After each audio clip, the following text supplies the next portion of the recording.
Ya, bismillahirrahmanirrahim. Assalamualaikum warahmatullahi wabarakatuh.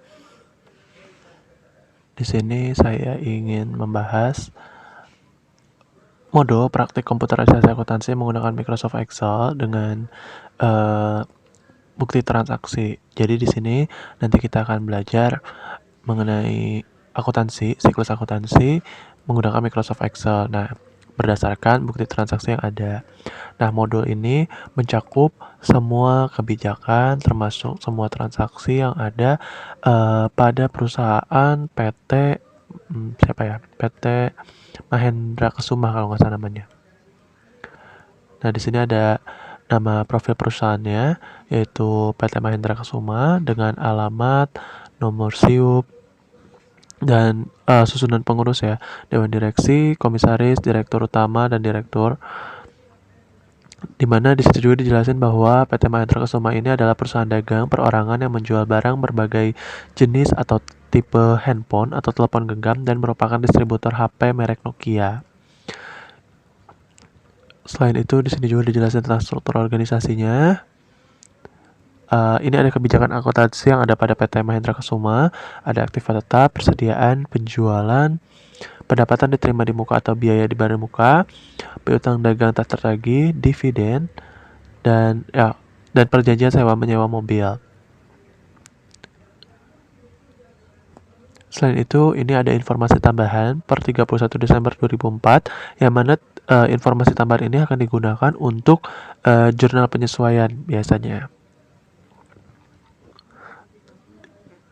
Nah, ini ada daftar gaji bulan Desember untuk 4 karyawan dengan masing-masing jabatan. Lalu ada juga saldo awal neracanya yang mungkin ini akan menjadi dasar kalian untuk menyusun laporan keuangan nantinya. Lalu ini ada nomor perkiraan. Namun nomor perkiraan yang ini tuh sebenarnya nggak kepake, tapi lebih baik pakai yang ini karena ini cukup lengkap dan ada level-levelnya ya. Ada level 1, ada level 2, level 3, level 4. Jadi account kodenya juga banyak karena ada 4 level. Nah, tapi dari 4 level ini kita tahu aset ini kebagi menjadi 2, current asset dan fixed asset. Dimana dibagi lagi menjadi beberapa bagian, ada kas di bank, ada piutang dagang, piutang lain-lain, persediaan, perlengkapan, sewa diberi muka, asuransi, PPN masukan, dan lain sebagainya. Begitupun akunnya ada dibagi-bagi lagi ya, ada piutang dagang toko seluler, piutang dagang cahaya mandiri, penyisian piutang tak tertagih, dan lain sebagainya. Nah, ini juga saldo awal yang perlu kalian masukin ke neraca saldo sebelum adanya jurnal umum ya. Nah, ini akan membantu kalian membuat laporan keuangan nantinya. Nah, ini ada daftar harga dari HP yang dijual oleh PT Mahendra Kesuma. Tipenya ada N6670, 6630, 6230i, 3230, terus ada 9500, 9300, 6680, 7610, 6600. Dimana dari data tersebut, dari item atau tipe HP tersebut ada selling price atau harga jualnya, juga ada buying price atau harga belinya. Dengan masing-masing kena pajak atau value added tax PPN 10%.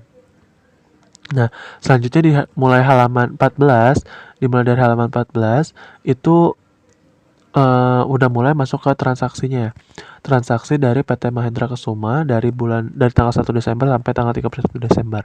Nah, nanti teman-teman diminta untuk membuat jurnalnya dulu untuk transaksi dari tanggal 1 sampai tanggal 31 Desember.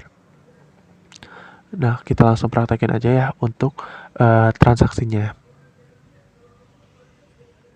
Kita ke Microsoft Excel.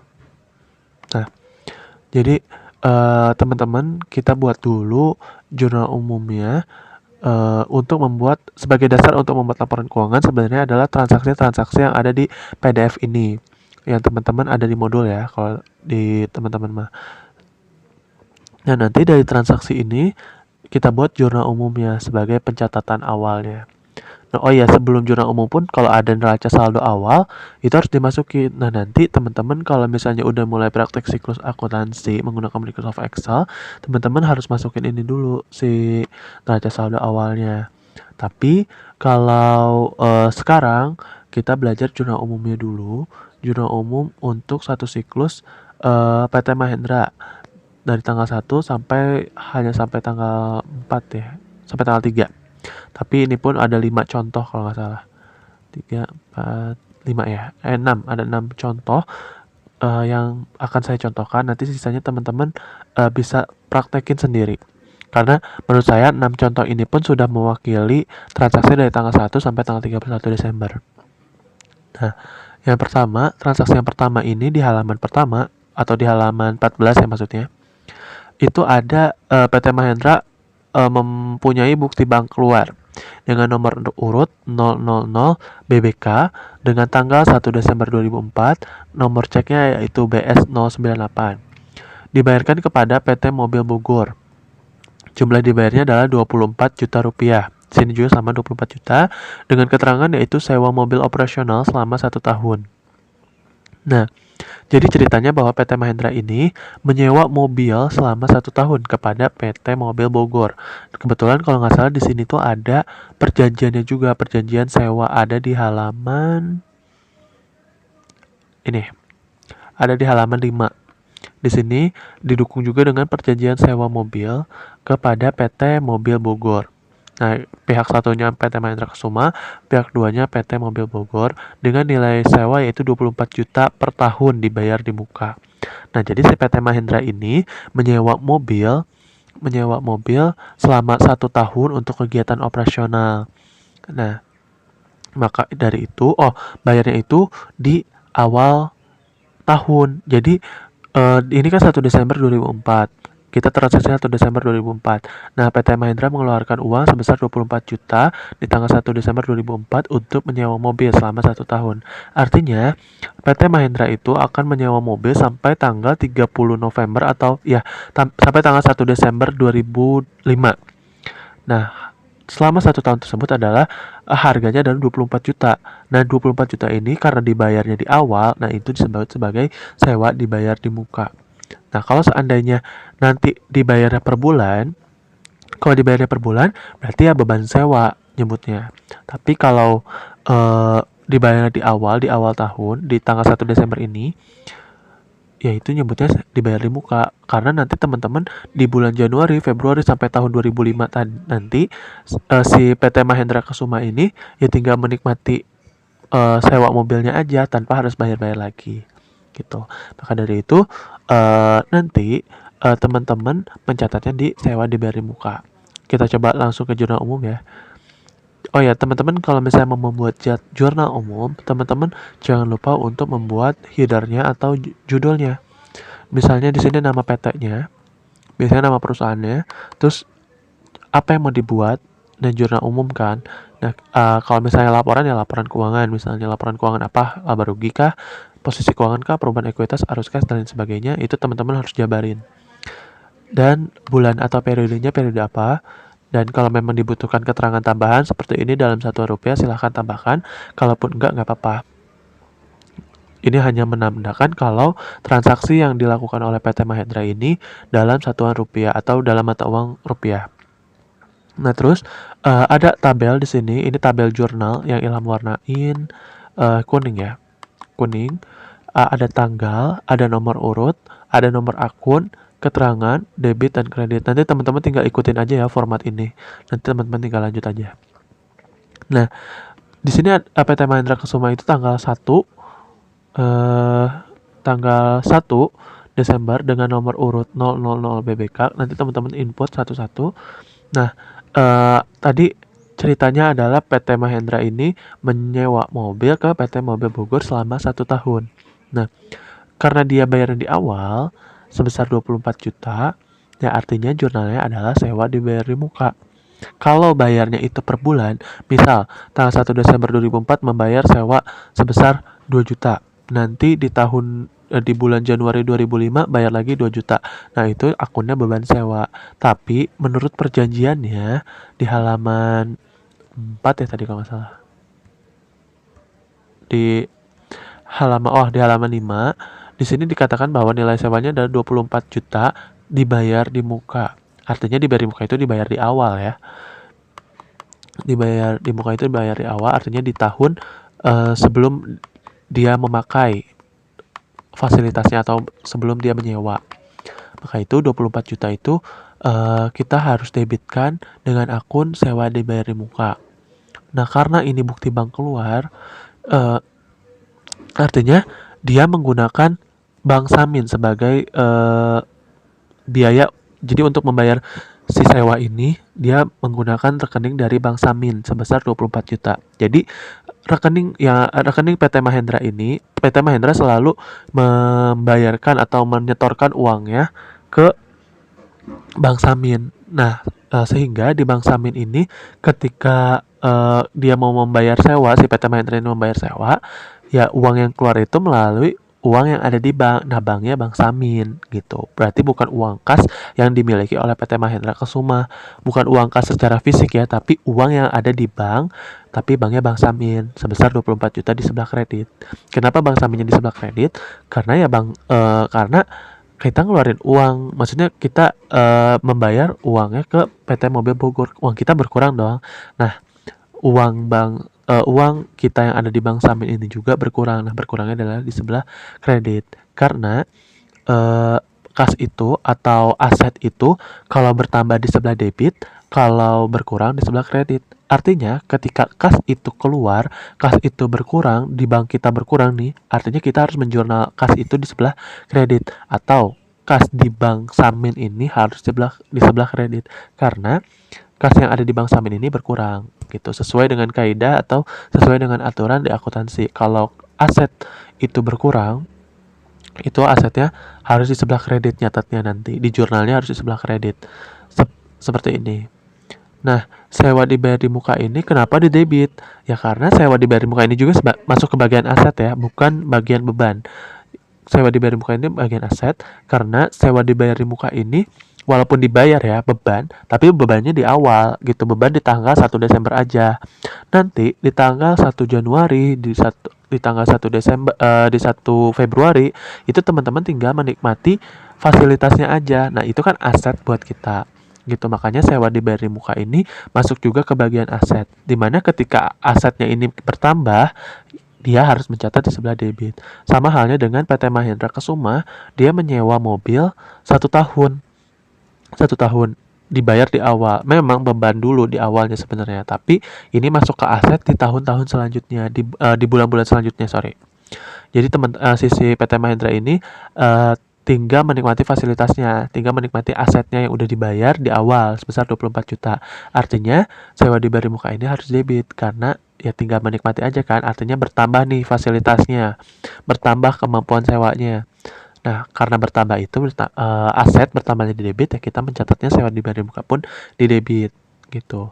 Lalu nomor akun itu dari mana ya? Kalau nomor akun itu 11510 untuk sewa dibayar di muka, teman-teman tinggal lihat dari nomor perkiraan tadi ini. Yang tadi kita udah bahas di halaman 9. Jadi nanti teman-teman masukin nomor akunnya, nomor akun berapa. Kalau misalnya Bank Samin, nomor akunnya itu 11120. Kalau sewa dibayar di muka itu 11510. Nah, ini nih. Teman-teman nanti tinggal lihat di di modulnya ya. Menyesuaikan aja. Nah, Bank Samin 1120. Kalau sewa dibayar di muka 11510. Semuanya udah ada di modul kok, jadi teman-teman tinggal masukin aja sebenarnya.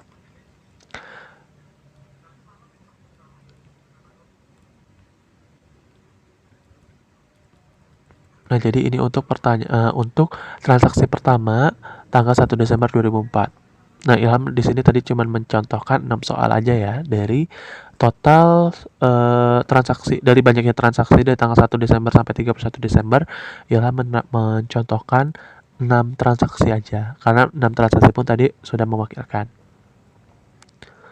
Lalu ini di halaman 15, kalau emang sebenarnya nggak kelihatan ya, tapi dari nomor 15 ini hanya pendukung dari transaksi yang ada di halaman 14 ini. Jadi tadi kan PT Mahindra Kusuma itu membayar sewa mobil ke PT Mobil Bogor melalui Bank Samin.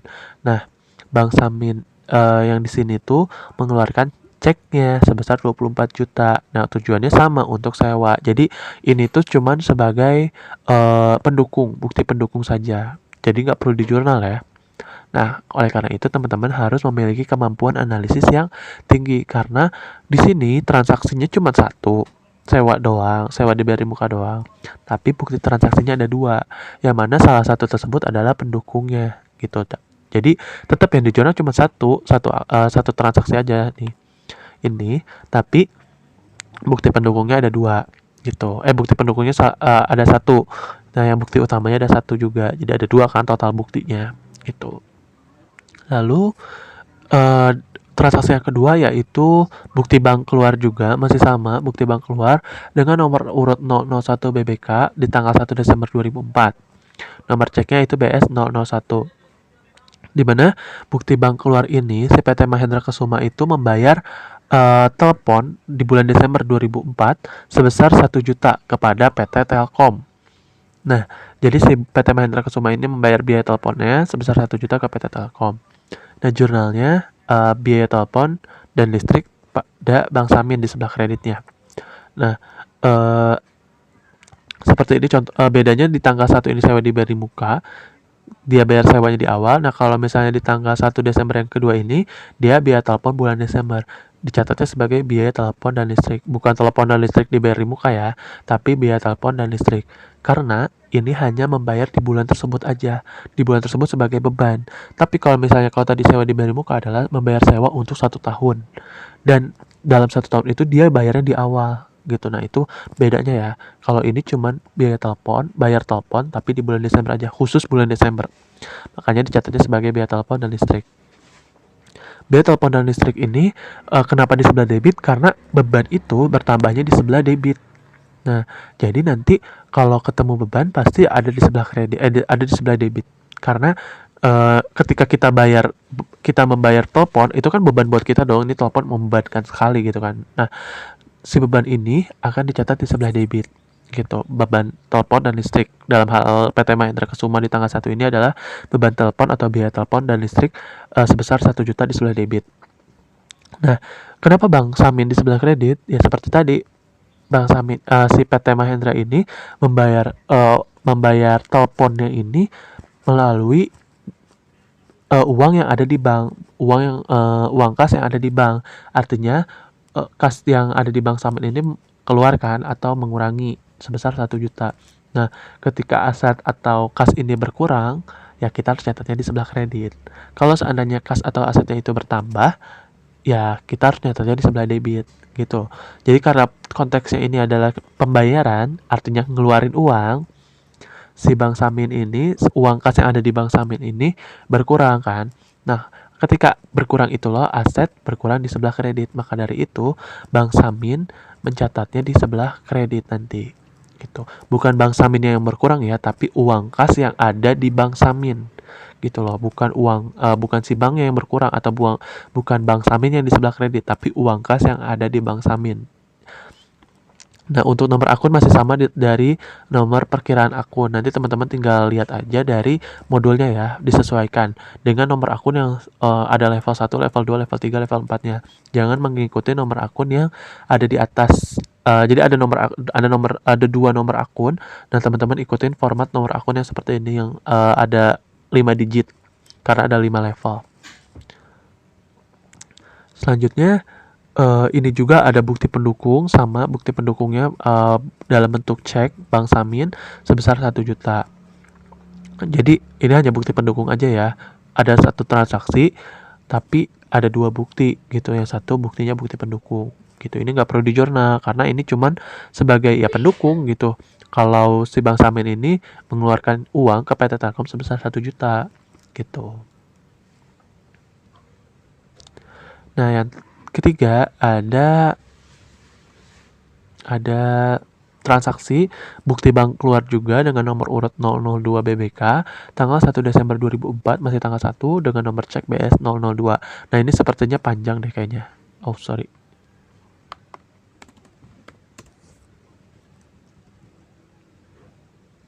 sepertinya banyak buktinya karena ini ada berapa bukti nih? Ada 4 bukti transaksi. Padahal itu sebenarnya cuma satu transaksi, tapi ada 4 bukti gitu. Ada 4 bukti. Jadi pertama yang perlu kita kerjakan adalah bukti dari ini dulu. Wait. Bukti kas masuk. Bukti kas masuk ini. Oke. Bukti kas masuk, di mana bukti kas masuk ini di tanggal 1 Desember 2004 ini ada di halaman 20 ya.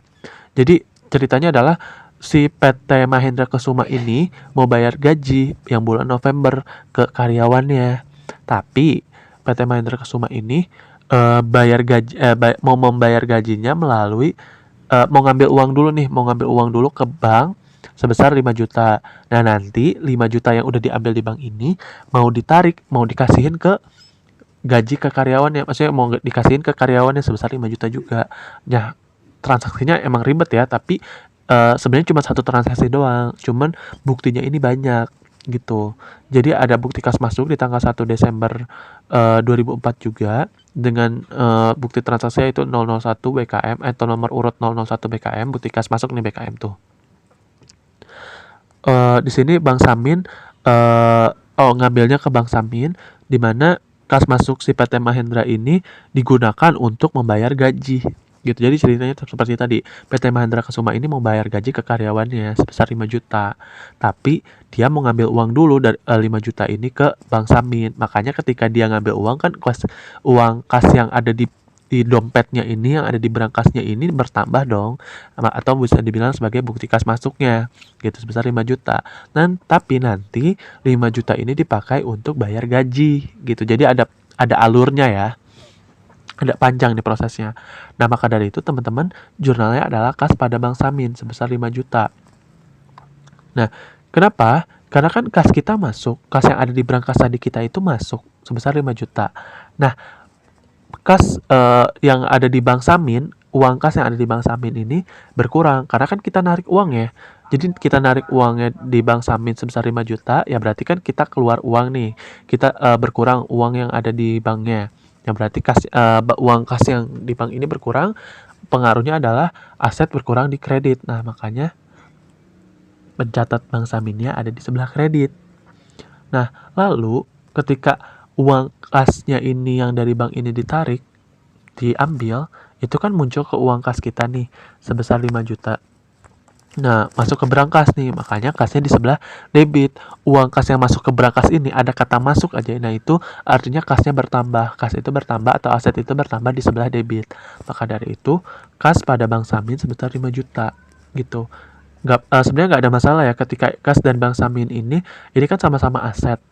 Sesuai dengan nomor perkiraan tadi ada kas dan Bank Samin ini masuk ke perkiraan aset. Sebenarnya nggak ada masalah ketika kenapa kok kasnya bertambah, tapi kas yang di Bank Samin itu berkurang. Ya sebenarnya nggak ada masalah. Memang transaksinya seperti itu gitu kan. Ya kita narik uang kita berkurang di rekening, uang kita berkurang di bank sebesar 5 juta. Nah, ketika uang kita berkurang ini artinya uang yang ada di bank ini berkurang, ya aset kita juga berkurang di bank sebesar 5 juta. Nah, ketika aset itu berkurang artinya kita harus mencatatnya di sebelah kredit karena aset bertambah di debit, berkurang di kredit. Nah, ketika kita narik uang di bank, kita kan bakal nyimpan uang di dompet atau di berangkas itu sebesar 5 juta ya. Nah, ketika kita punya uang tambahan di berangkas sebesar 5 juta atau uang yang kita punya sekarang ada 5 juta, ada tambahan 5 juta, ya berarti kan bertambah tuh uang kita. Uang kita yang ada di dompet ya atau uang kita yang ada di berangkas itu bertambah. Nah, artinya ada kas masuk, kas bertambah atau aset bertambah. Tapi asetnya dalam bentuk yang ada di berangkas tadi ya, uang tunai yang ada di berangkas tadi bertambah sebesar 5 juta. Nah, aset kalau bertambah itu di sebelah debit gitu. Kalau Bank Samin kan tadi keluar karena memang kita ngambil uangnya gitu loh. Lalu ini bukti yang pertama yang kita lakukan. Nah, ini selanjutnya di halaman 21 itu ada pembayaran hutang gaji bulan November 2004 sebesar 5 juta. Nah, jadi si yang tadinya kita mau ngambil uang buat nambahin uang di berangkas itu 5 juta. Nah, sekarang uang itu bakal digunain untuk bayar gaji di bulan November. Nah, jurnalnya adalah hutang biaya pada kas sebesar 5 juta juga. Jadi sebenarnya habis nih uang tuh, kita mau ngambil uang 5 juta di bank, niatnya mau bayar gaji. Nah, si uang yang kita ambil ini langsung kita alokasiin ke karyawan-karyawannya untuk bayar gaji di bulan November. Ya pada akhirnya memang kas yang kita ambil itu ujung-ujungnya berkurang-kurang juga. Kas yang di sebelah debit 5 juta nanti berkurang lagi 5 juta gitu loh. Jadi ujungnya mah 5 juta tuh sebenarnya bukan masuk ke kas kita, tapi akan kita keluarkan lagi ke karyawannya gitu. Nah, kenapa hutang gaji atau hutang biaya kalau di sini? Karena bayarnya bulan November, sedangkan eh, untuk gaji bulan November, sedangkan dibayarkannya di bulan Desember. Nah, maka dari itu kita nyebutnya sebagai hutang biaya. Atau kalau misalnya nanti kalian ketemu transaksi seperti ini, cari dulu di akunnya ada nggak hutang gaji. Kalau ada hutang gaji ya sebut hutang gaji. Tapi kalau di soal PT Mahendra Kusuma ini nggak ada nih hutang gaji, tapi ada nih hutang biaya. Nah itu sebenarnya hampir sama ya, hutang biaya tuh hutang biaya apa aja juga, ada rinciannya, ada hutang biaya gaji, hutang biaya listrik, air dan lain sebagainya. Gitu. Jadi uh, hutang biaya di sini cakupannya luas gitu kan, umum. Tapi karena kalau memang ada yang lebih spesifik, hutang gaji ya berarti jurnalnya hutang gaji aja ya. Di sini nanti hutang gaji. Tapi kalau nggak ada pun ya nggak apa-apa, hutang biaya. Itu udah mewakili sebesar 5 juta. Nah, tadi udah dijelasin ya kenapa hutang biaya itu, karena ini gaji di bulan November tapi baru dibayarin di bulan Desember. Artinya ya ada hutang kan selama di bulan November. Nah, utang ini sekarang kita mau bayar gitu loh. Sebesar 5 juta. Nah, kasnya di sebelah kredit karena kas ini berkurang gitu kan. Kas yang tadi kita ambil dari Bank Samin ini berkurang sebesar 5 juta juga karena mau dibayarin ke karyawannya di bulan November. Gaji karyawan di bulan November. Gitu. Nah, ini kalian harus teliti juga karena di sini ada 4 bukti transaksi berkaitan dengan hutang gaji. Padahal sebenarnya cuman jurnalnya tuh cuma seperti ini aja, tapi ada empat bukti transaksi. Nah, di mana 4 itu tuh ada bukti pendukung juga gitu. Nah, teman-teman nanti diminta analisis lebih dalam lagi gitu. Harus teliti ya. Nah, ini bisa nggak dibalik? Oke. Ini ada faktur PT Nokia. Faktur dari PT Nokia ke PT Mahendra Kusuma. Di mana di sini PT Mahendra Kusuma ini membeli beberapa persediaan barang berupa Nokia. Di sini ada jenis-jenis Nokia-nya ya, ada jenis-jenis nama barang ya. Nokia 3230, 6230i, 6630 dengan beberapa kuantitas atau berapa banyak ya. Dengan harga per unitnya adalah 2.500.000, 2250, 2480. Harga jualnya atau total harganya lah ya, 10 dikali 2.500.000 yaitu 25 juta. Begitupun yang lain. Di sini fakturnya nomor N101. Terus ada PPN 10% sebesar 6.105.000. Itu 10% dari 61 juta ya. Nah, maka jumlah yang harus dibayarkan PT Mahendra Kusuma adalah 67.155.000. Nah, ini faktur ini perlu kalian ketahui bahwa faktur ini bisa faktur penjualan, bisa faktur pembelian. Teman-teman tinggal lihat ini tuh transaksi faktur yang ada di sini nih yang warna pink ini tuh faktur apa, pembelian atau penjualan. Nah, teman-teman menentukannya harus teliti ya. Teman-teman harus teliti ini faktur pembelian atau penjualan gitu loh. Nah, pada transaksi faktur ini adalah faktur pembelian. Karena PT Mahendra ini sebagai pembeli, ini udah jelas faktor PT Mahendra ini sebagai pembeli BKP, barang kena pajak gitu loh. Maka dari itu PT Mahendra itu sebenarnya ngebeli persediaan ini ke PT Nokia gitu loh. Nah, maka dari itu jurnalnya adalah kita harus jabarin karena ini tadi sesuai dengan kebijakan akuntansi. Nanti teman-teman baca dulu ya kebijakan akuntansi yang ada di halaman-halaman awal. Kebijakan akuntansinya gimana? Nah, kalau misalnya kalian kebeli dengan kebijakan akuntansi perpetual, nah teman-teman jurnalnya harus dijabarin gini nih, persediaannya apa aja.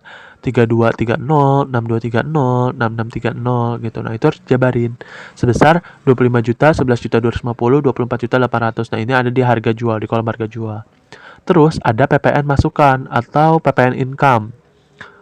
pajak masukan ya sebesar 6.105.000, di mana itu dicatat juga di sebelah debit 6.105.000. Utang dagang ya, karena ini faktur. Kalau faktur ini namanya kredit ya, maksudnya dia belum dibayar.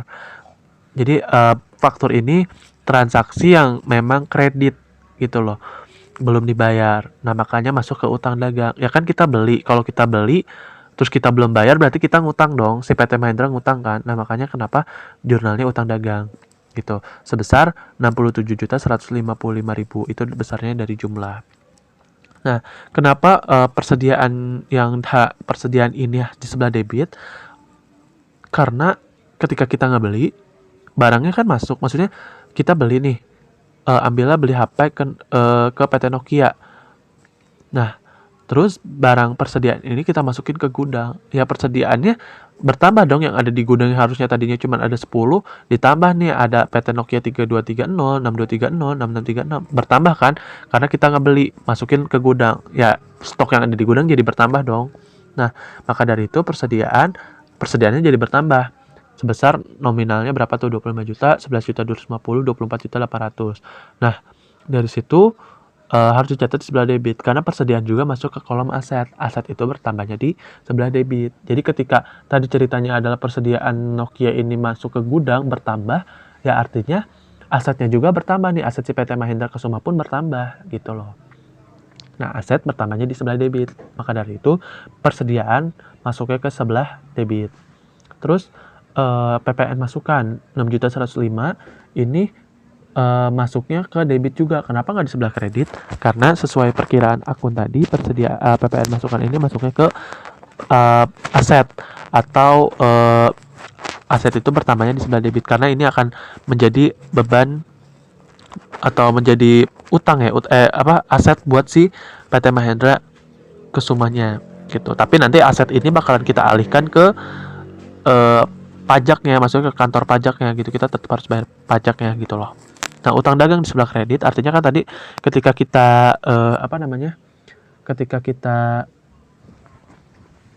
beli terus belum bayar, ya utang kita bertambah kan. Nah, utang kita bertambah. Nah, utang itu bertambahnya di sebelah kredit gitu. Jadi maka dari itu si utang dagang PT Mahindra ini bertambah di sebelah kredit nyatetnya, bukan di sebelah debit. Kecuali kalau misalnya transaksinya adalah penjualan kredit atau piutang. Nah, piutang nyatetnya di sebelah debit. Selanjutnya itu transaksi ini faktur, transaksi keempat yang Ilham contohin. Selanjutnya ada transaksi penjualan di halaman 23. Bener gak 23? Oh iya, 23. Nah, transaksinya penjualan. Ini warna putih ya, kalau tadi kan warna pink. Kalau warna pink berarti artinya kopi atau salinan. Tapi kalau ini warna putih artinya yang asli nih. Di sini pengusaha kena pajaknya itu PT Mahindra Kusuma, pembelinya itu toko seluler Art, faktur dengan nomor MK01, pesanannya 1 Desember 2004 dengan pengiriman tanggal 2 Desember 2004. Yang dijual oleh PT Mahindra ini adalah 5 unit. Handphone 3230 dan 6230i dengan satuan harga yaitu 3.125.000 dan 2.812.500. Maka kalau ditotalin sebesar sekian ya, 15 juta dan 14 juta. Jumlahnya yaitu 29 juta, tapi karena kena pajak 2 juta atau 10%-nya, maka total yang menjadi yang harus dibayarkan oleh toko seluler itu 32.656.250. Nah, ini transaksinya adalah penjualan secara kredit. Karena kenapa penjualan secara kredit? Karena si PT Mahindra Kusuma ini sebagai pengusaha kena pajaknya, dia yang harus dikenakan pajak.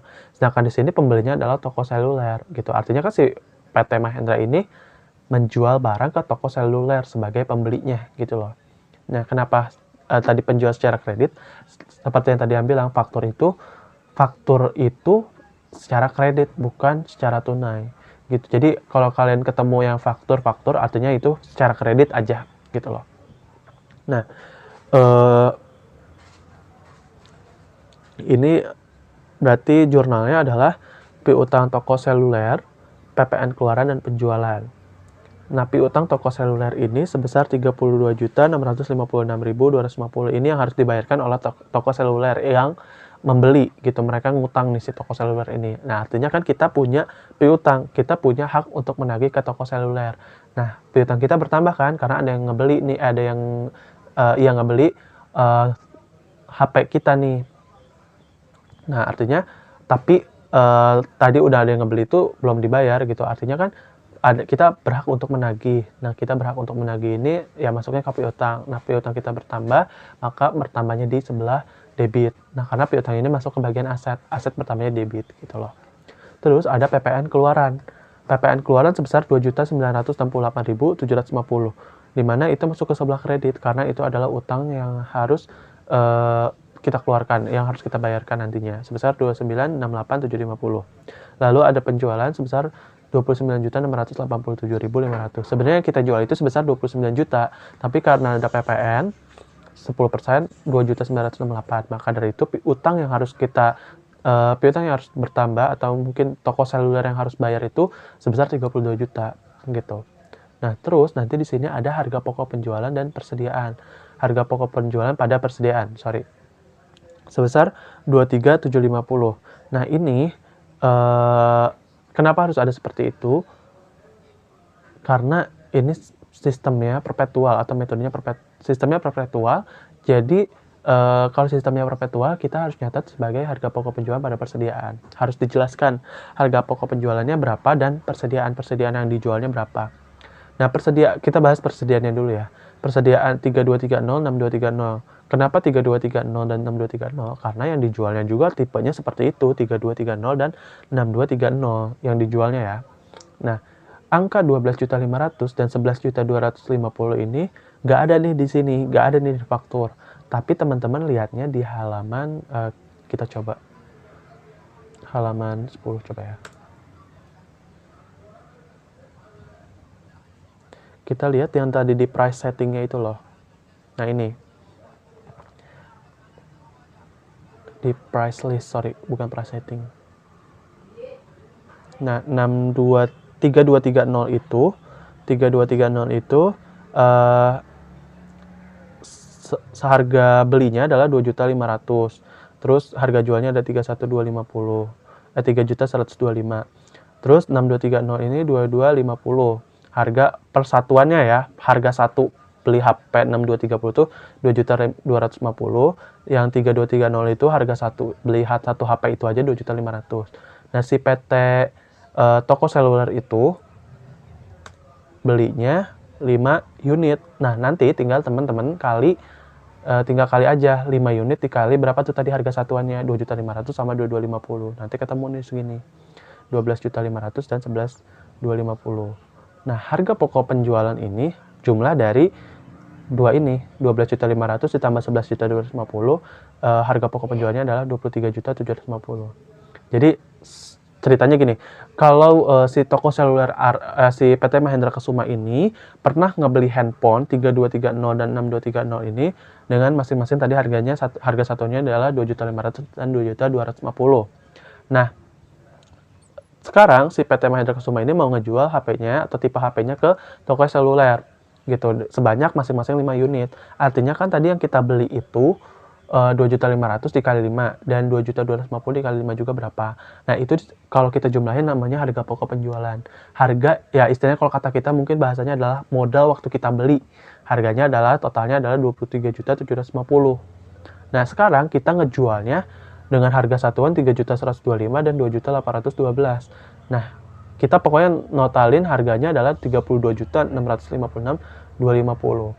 Jadi kita ngejual ke orang 32 juta, waktu itu kita beli 23 juta, ya ada untung kan. Nah, ini yang kenapa sistem perpetual ini harus ada harga pokok penjualan pada persediaan ini, karena memang untuk memudahkan teman-teman mengetahui berapa keuntungannya gitu loh. Dari total yang kita beli waktu itu dan kita jual sekarang berapa labanya. Tapi itu laba kotor ya, karena kan belum ada biaya angkutnya, belum ada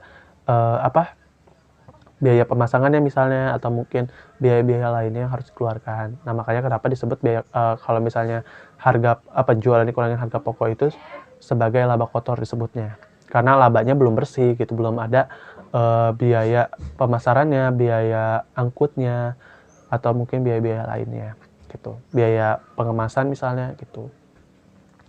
Dan yang terakhir ini ada penerimaan kas ya.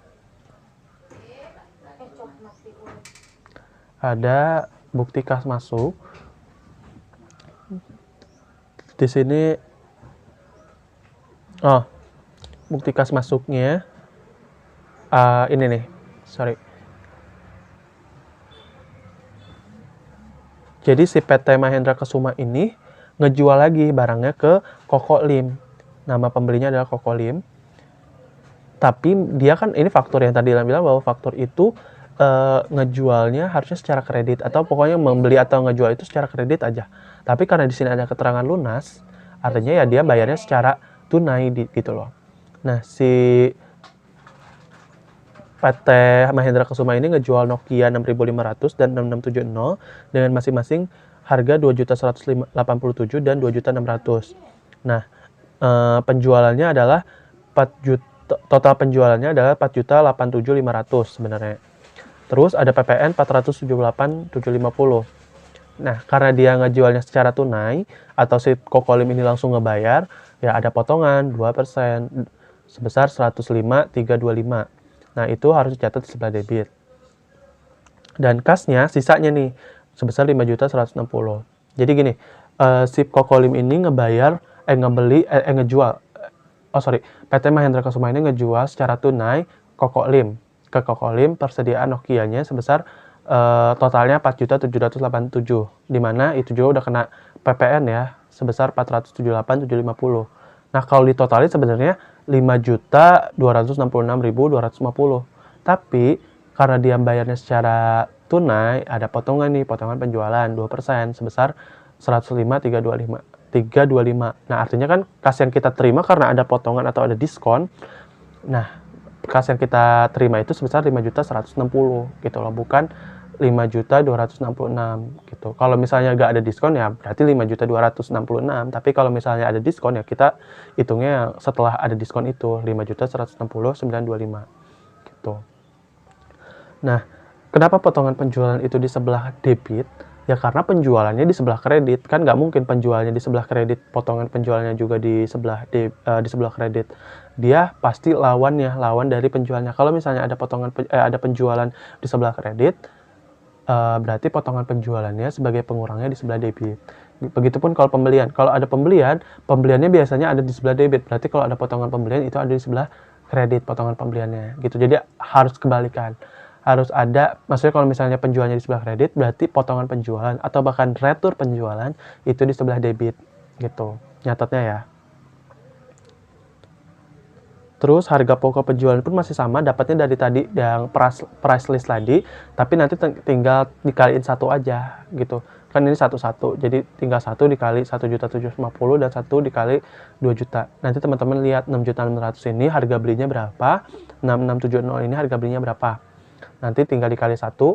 Nah, setelah kita tahu persediaannya berapa, nanti teman-teman tinggal jumlahin aja buat tahu harga pokok penjualannya gitu. Jadi harga pokok penjualan ini dapat dari penjumlahan ini gitu loh.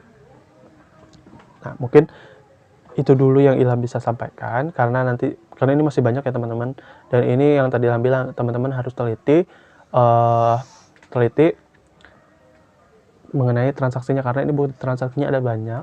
Ini ada 81 halaman. Nah, 81 halaman ini sebenarnya cuma ada dari tanggal 1 sampai tanggal 31 Desember. Tapi itu pun bukti transaksinya ada lebih daripada 1 gitu loh. Jadi ada bukti-bukti pendukung. Nah, teman-teman harus teliti nih, bukti pendukung ini mendukung transaksi yang mana gitu loh. Nah, jadi tugas teman-teman hari ini adalah teman-teman diminta untuk membuat jurnal dari tanggal 1 sampai tanggal 31 Desember.